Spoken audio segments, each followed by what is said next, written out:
হে guys, আমি Swarnank and welcome to the new episode of my channel. তো এখন আমি কথা বলবো হচ্ছে টাটা আইপিএলের 50 নম্বর ম্যাচ নিয়ে, যেটা অনুষ্ঠিত হয়েছিল হচ্ছে আর এবং এসআরএইচের মধ্যে।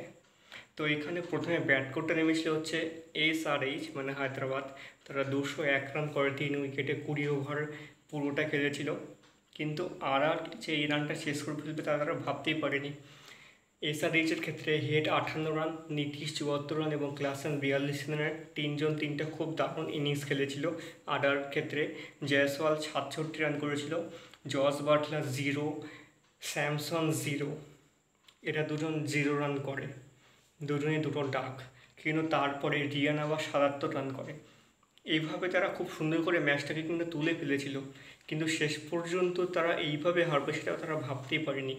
এর আগে এই টুর্নামেন্টে ঠিক একই রকম করে একটা পরাজয় হয়েছিল, সেটা ভাবা যাচ্ছিল না যে ওটা পরাজয় হতে পারে। আরসিবির ক্ষেত্রে সেটা হয়েছিল, ঠিক সেই রকম একটা পরাজয় আজকে আবার হলো। এসআরএইচ মানে হায়দ্রাবাদ 1 রানে হেরে গেল আরআরের কাছে, এবং আরআর মানে এসআরএইচ 1 রানের জন্য জিতে গেল, আরআর হেরে গেল।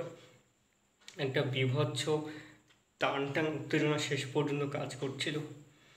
এক্ষেত্রে হায়দ্রাবাদের কিন্তু বেশ একটা ক্ষতি হলো। দেখা যাক এরপরে কী হয়, কে কীভাবে প্লে অফসে ওঠে। এটা হয়েছিল হচ্ছে 2 মে ম্যাচটা। তো এই ছিল আজকের ভিডিও। ভালো লেগে থাকলে অবশ্যই চ্যানেলটিকে সাবস্ক্রাইব করে দিও।